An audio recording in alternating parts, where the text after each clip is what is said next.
This is Agriculture Today, and I'm Shelby Varner with the K-State Radio Network. K-State grain economist Dan O'Brien begins today's show with a grain market update. He says there are currently chart patterns for the crops that are similar to past years. Continuing the show is K-State Extension beef veterinarian A.J. Tarpoff with considerations for cattle producers as they put together a plan for weaning calves. Having a plan will hopefully reduce the stress of the operators and cattle. Chip Redmond, K-State meteorologist, concludes today's show with this week's weather update. People should expect to possibly have freezing temperatures Friday night into Saturday. That and more is coming up ahead on Agriculture Today.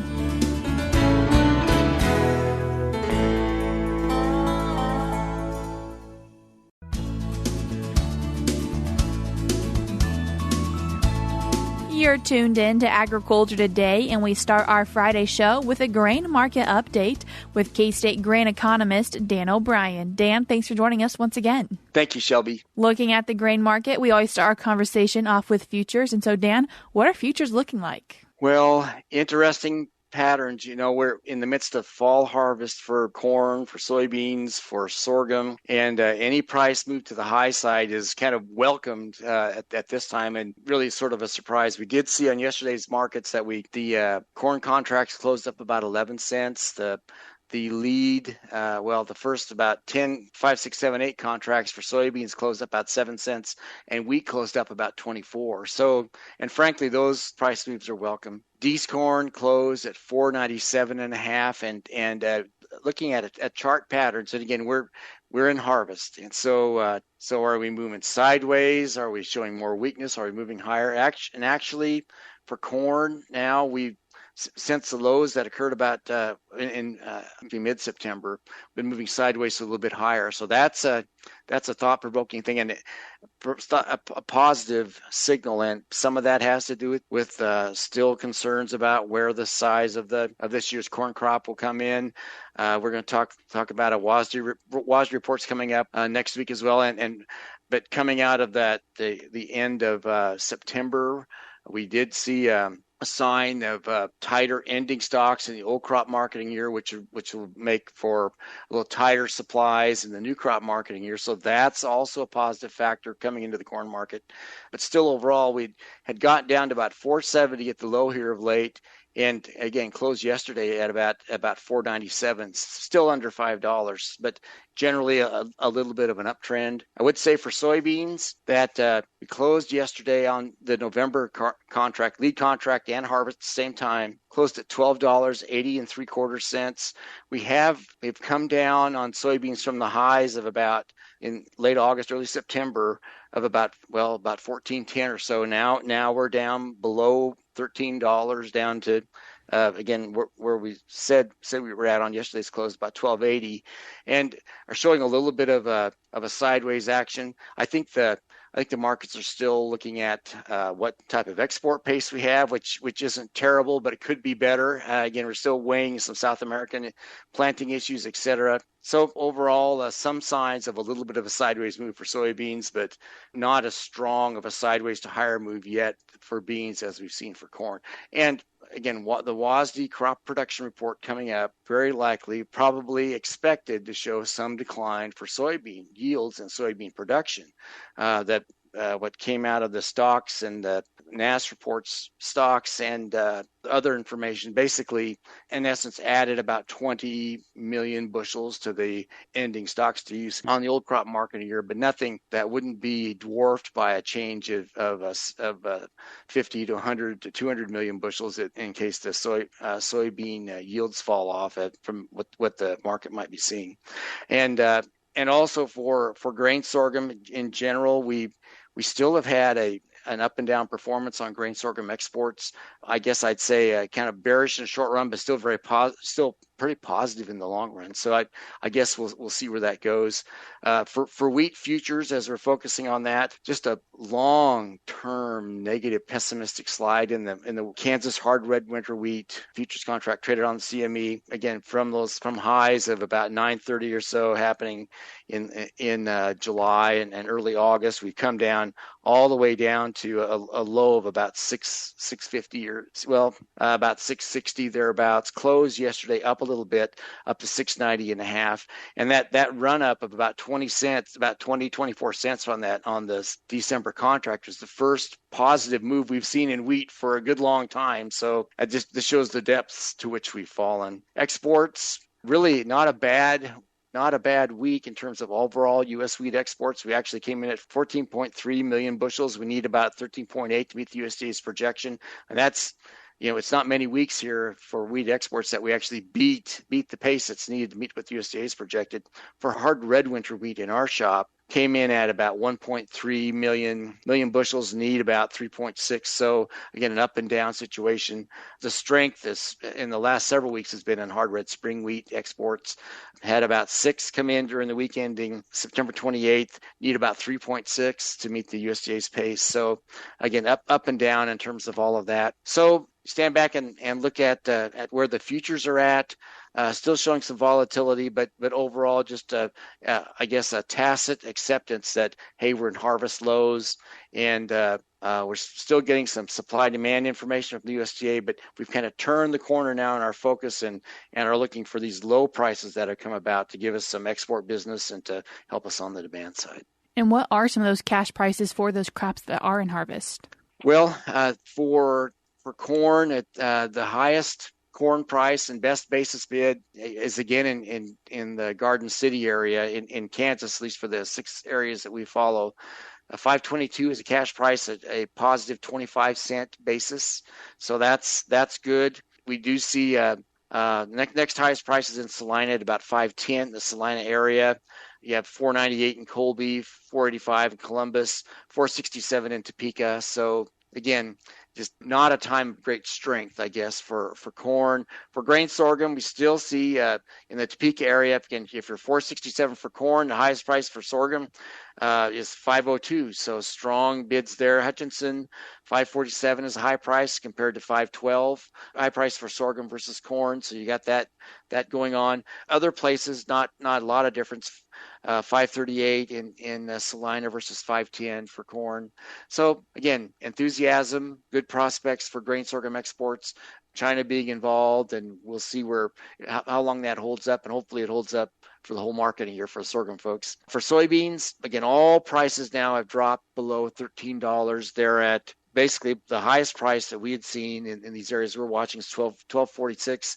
We're coming into harvest, and so I guess that's to be expected. Lowest price, Garden City, $11.91, and others somewhere in between. Again, between Salina, Topeka, Columbus, we're basically $12.32 to $12.41, so about the same. Again, Hutchinson a little bit higher. And then for wheat prices, with the international issues that we're looking at, we've seen prices now fall. As we talked about, it wasn't a bad week for wheat exports. We've had low prices apparently attract some export business. You hear rumors of China buying some, other countries coming into play, Mexico. But we see cash prices now at the high in Salina of $6.70. So we're below $7. And $6.65 in Topeka, $6.30 in Columbus, Hutchinson, $6.70, and then $6.31 Garden City, $6.06 in Colby. So our veteran market watchers, veteran farmers, they see these prices, and they're not surprised by the geographic differentials that you see, or during times of low prices that you attract some buying interest, and that ends up and is helpful. Of course, we're now in October. We're seeding wheat where we have the moisture to do so, and even where we don't sometimes. So we'll see where all that goes on down the road. And Dan, you mentioned that the WASDE report's coming out next week on October 12th. And what are you expecting from that? Person has to keep in mind that the time frame that WASDE report and the tied in with it crop production report, the time frame they're out in the fields looking at yields is basically right around October the 1st. So they've been doing that. In fact, we're right now on the backside of where they were at. And as you drive around the country, you see quite a bit of soybeans being cut. You see some of the dryland corn, or some corn that suffered more from drought that had dried down more quickly. That's being harvested. The total percent harvested right now in the U.S. Overall is about 20%. So still quite a bit of movement to happen. We do hear reports on the soybean side. If you ask me what I expect, maybe it's more anecdotal, but it'll be interesting to see if the soybean yield can hold up and not have been affected by that hot, dry conditions that came in kind of a flash heat wave in the latter part of September, mid-late September. It does seem like, at least we're hearing from farmers, that, gosh, their soybean yields are really affected tangibly. Now for corn, up and down. So much depends on how much moisture they have, what cropping system they're in, under irrigation or not. And it's kind of to the point where, as you drive around the country and you see really tough-looking corn, it's some of that's out by now. You can tell, dilapidated stalks, etc. But the other fields looking pretty good. So, and we get reports from the Eastern Corn Belt, some very good, others not.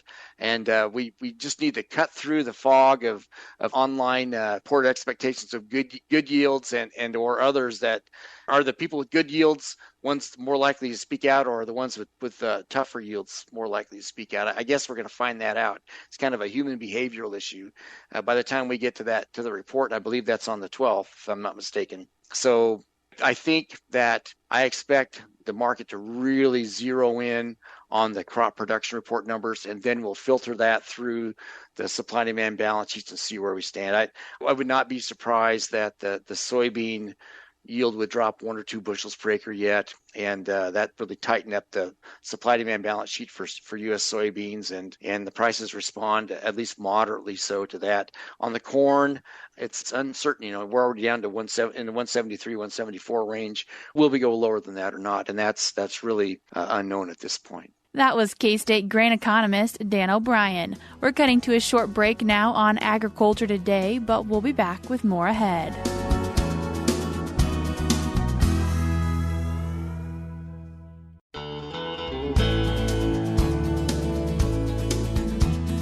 You're tuned in to Agriculture Today, and we continue our show discussing weaning for cattle. And to discuss this topic, we're joined by K-State Extension beef veterinarian AJ Tarpoff. AJ, thanks for joining us today. Always a pleasure. Weaning is something that cattle producers are probably thinking about this time of year. Before they even actually wean their calves, some prep work they need to do before that day. Yeah, now's the time of year. This is our traditional weaning window, right? And we're getting prepared to make that calf. It's got a big step ahead of it. We always refer to weaning as the most stressful time in the animal's life. Well, it doesn't have to be.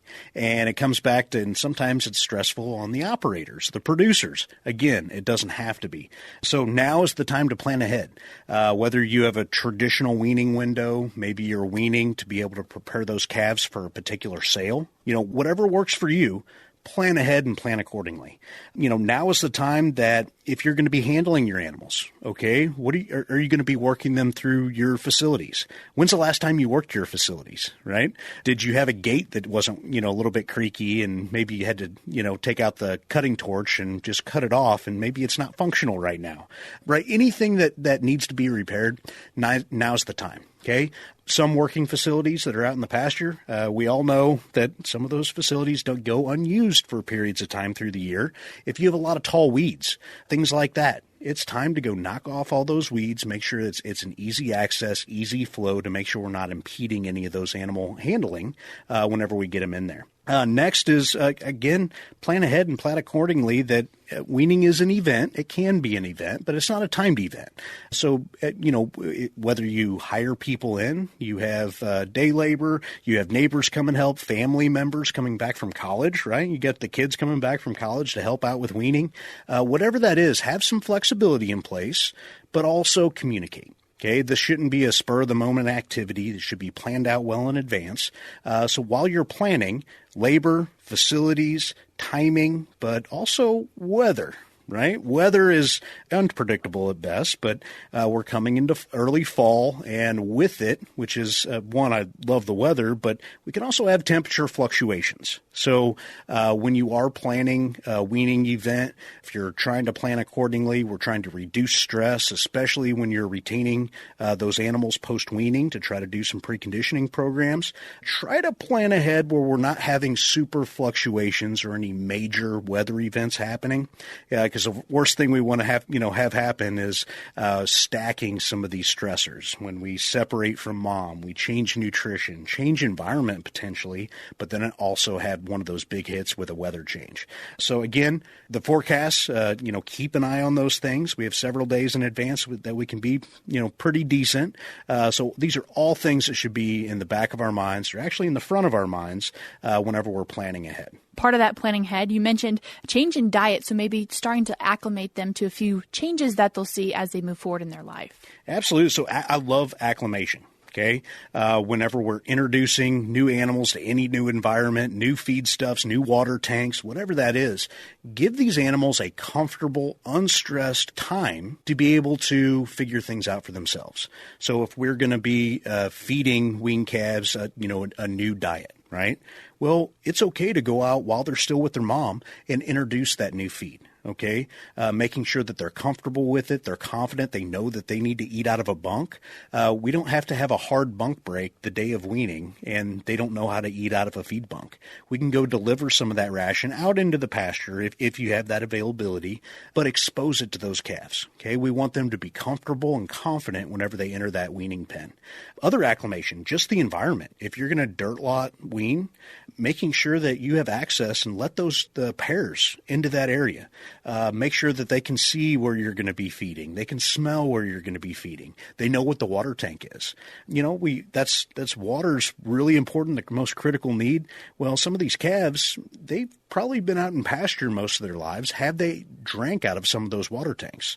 They may have been drinking out of the pond or something else. They may not be as comfortable with it. So pre-weaning, a week ahead of time, give the animals an opportunity to acclimate to their environment, acclimate to the new nutrition that you're going to be delivering, acclimate to the new water.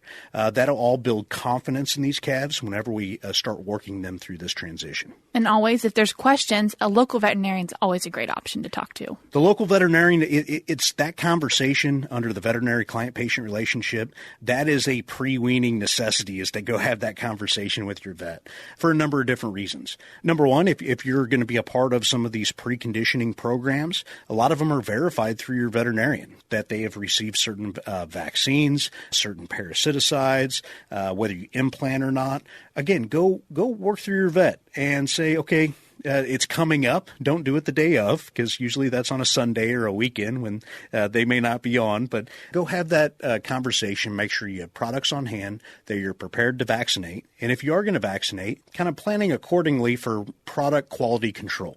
Many times we're not working them through a heated, temperature-controlled building, right? We're working these cattle and doing the weaning out where those animals are going to be held, whether portable chute systems, whatever that looks like. But we're going to be out in the elements, so making sure that we have transportation coolers, chute-side coolers, especially if you're using modified live vaccines, making sure that we can protect those vaccines, and we're also purchasing the proper amount. A lot of producers may wean separate groups in several different pastures.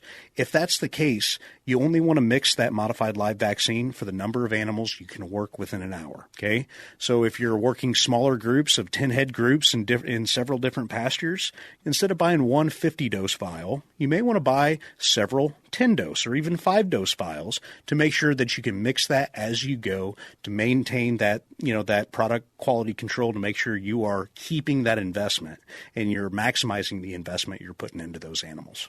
And oftentimes producers do everything a little bit differently, however works best for their operation. And sometimes at weaning, that's really the first interaction they have with calves. And yes, there's so many different operations that, some folks, they're preconditioned, they've been worked several times. There's, a lot of different, opportunities to work those calves prior to this event. In some circumstances, this might be the first opportunity that producers have laid hands onto these animals. So with that comes more responsibility responsibility. We have a heavier weight animal potentially, but we also have some management that we may have to do, whether that's identification. Okay, we may have to tag or identify those animals. 2, we may have to brand. Okay, if you're in a certain area or going to be selling animals to a certain location, you may still have to brand depending on where you are. But other key tasks, okay, this is what we really need to prepare for if they haven't been done already. But castration and dehorning, okay, some of those management procedures, we preferably done much earlier in life. But if it has been pushed off and now here we are at weaning, we need to prepare for that. Again, work with your veterinarian. Ensure that you are comfortable, confident, and trained in whatever method it is that you're going to be either castrating or dehorning. Okay, we need to be confident, and it gets pretty technical. But if you are going to castrate your calves, you have to count to 2. Okay, so that's the key parameter is we have to be able to count to 2. But if it's going to be a surgical, we need to make sure that we're reducing dust, that the environment is a good area for healing. But again, plan ahead, plan accordingly, and if we are going to be castrating or dehorning, especially at that age when they're a little bit older, talk to your veterinarian about tetanus. We may have to include tetanus into some of the vaccine protocols. And AJ, even if all the planning goes well and the weaning process goes well, you mentioned temperatures fluctuating, which can be one reason that calves can still get sick. And so what are a few other things that producers could do to hopefully reduce the chances of having sick calves? Having a plan and really increasing the animal's comfort as much as you can. This is already a stressful event. We're separating from mom. We can do some fence line weaning strategies. We can do some 2-stage weaning strategies. There's a lot of different ways to reduce that stress. But post weaning, while we're going through this event, it's critical to take care of these animals to the best of our ability. If we start having cool nights, don't be afraid to provide some bedding. Okay, some comfortable areas for these animals. This should be kind of a luxurious area for them to go through this weaning period. But again, even when we do everything perfect, we can't control the weather, just like you said. So if we do have some sickness, we need to be prepared. Again, working with your local vet, that you can have product on hand and be prepared to be able to treat those animals at the first symptom when we know we can get the maximum benefit. AJ, as we've talked about weaning calves, what are a few key points that you really want producers to take home and keep in mind as they plan for weaning or are getting ready to wean? I guess to recap, the biggest takeaways for preparing for weaning is start planning now. Okay, whether you're doing it next week or next month, plan accordingly, have conversations, plan ahead with the facilities, the labor, have the conversation with your veterinarian. Planning and communication with any of these, anytime we work cattle, communication is key. It reduces the stress on ourselves, on our family members, anybody working with us, but ultimately that translates into decreased stress on our animals. And ultimately that's what we're after. So I think it all starts with planning and communication. AJ, I appreciate you taking the time to join us today and share with us some information that producers should keep in mind when weaning calves. Thank you. That was K-State Extension beef veterinarian AJ Tarpoff. There are more K-State beef cattle educational resources available at ksubeef.org. Again, that's ksubeef.org. I will link that website in today's show notes, which you can find on agtoday.net. We're cutting to a short break now, but we'll be back with more ahead.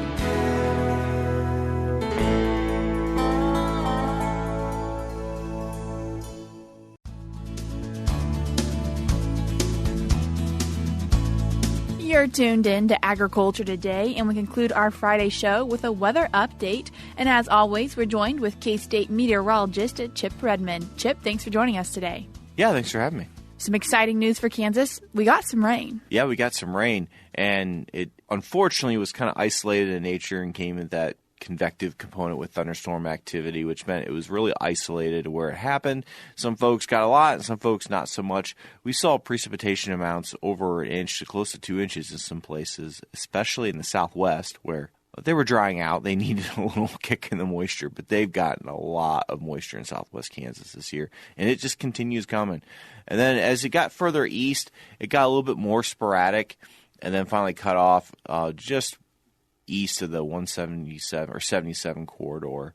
So eastern Kansas kind of missed out on a lot of it, unfortunately. But widespread 1 inch totals in a lot of places. We did unfortunately get some hail with it. I saw some pictures of 2 inch hail, 2.5 inch hail. especially just south and west of the Great Bend area. So it wasn't without the unfortunate component of severe weather, but we'll take moisture any way we can get it, especially after the dry and hot few weeks we've had. And did that rain have any impact on the drought monitor? Yes, so the drought monitor cutoff for precipitation is on Tuesday morning. So the only precipitation that was included was that southwest Kansas moisture.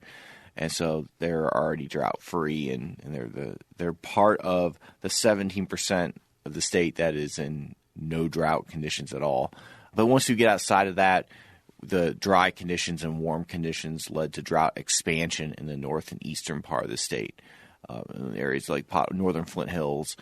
So we still have around 20% of the state in extreme or exceptional drought, but we expanded the D0, D1, and now the footprint of D1, moderate drought or worse, is up to 67% of the state. So we're kind of going the wrong way, and this precipitation where the drought expanded this week missed a lot of it too. So I don't expect much improvement in the sense. And with that moisture, did we have some cooler temperatures? Yeah, we finally brought an end to the heat, and usually do it with a pretty potent storm system and usually pretty impactful. So we got cooler weather in both today, Friday, and Saturday. It'll be the coolest days we've seen in a long time. I was looking at some data, and if we don't get above 65 in central Kansas, it'll be the first time since mid-May. So we're definitely on the back end of summer, and 90 degrees are probably in the rearview mirror for the most part. Can't rule out a rogue day or two, but temperatures are on the downswing. And with the temperatures on the downswing, do people possibly need to worry about things freezing?